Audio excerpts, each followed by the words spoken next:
Hello, my name is Richard R. Uslan. I'm an attorney, and you're probably watching this video because you want more information about drunk driving charges in Rahway.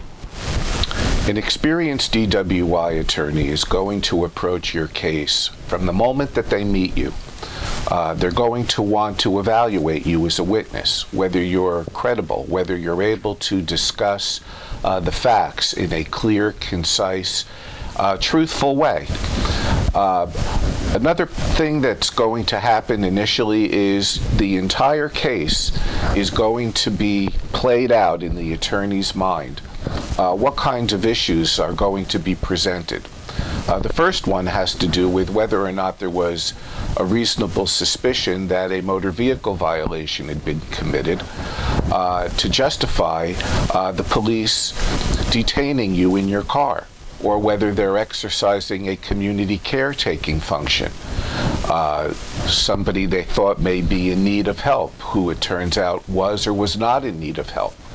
It's that initial contact that we have to evaluate and see whether we can avoid in a legal manner, whether that's by motion to suppress evidence as a result of an unlawful search or seizure, whether there was not probable cause or reasonable suspicion to pull someone over.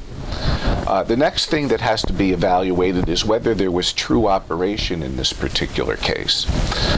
Very often you may see someone that's sitting in a parking lot. The motor may not even be on. However, oddly enough, there are cases where, in some instances, that could be considered operation based upon the intent of the person who was in the car. What is it that they intended to do? On the other hand, almost the very same set of facts can result in a different conclusion. And obviously, if there's no operation, there is no DWI offense that's been committed. So this is something that's challenged and that the attorney focuses on in discussing the case with you initially. Next, and foremost, is whether or not there actually was legal intoxication. This could be proved in one of two ways. The preferable way for the prosecution is to submit breath test results, and if you're a certain limit, a 0.08 or above blood alcohol concentration, that's intoxication under the law. But if those breath test results are not admitted into evidence, there's a much more long, drawn-out process the prosecution needs to utilize to demonstrate your physical or mental abilities to drive were deleteriously affected by alcohol.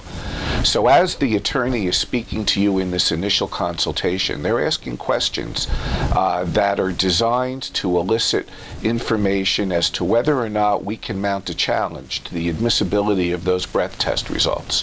When did you last drink? When did you last eat? Did you have anything in your mouth when you were pulled over by the police or while you were at headquarters? Was there radio frequency interference in the breath testing room? Were you observed for 20 continuous minutes? Were there medical conditions that were compromising your ability to do physical tests, or that may compromise the breath test results themselves? Was the machine being operated properly by the operator? Were the breath test results true as a result of radio frequency interference, or were there digital downloads that can demonstrate that the machine was not operating correctly at that particular time? These are all questions that an attorney with experience is going to focus on in speaking to you early on while things are fresh in your mind.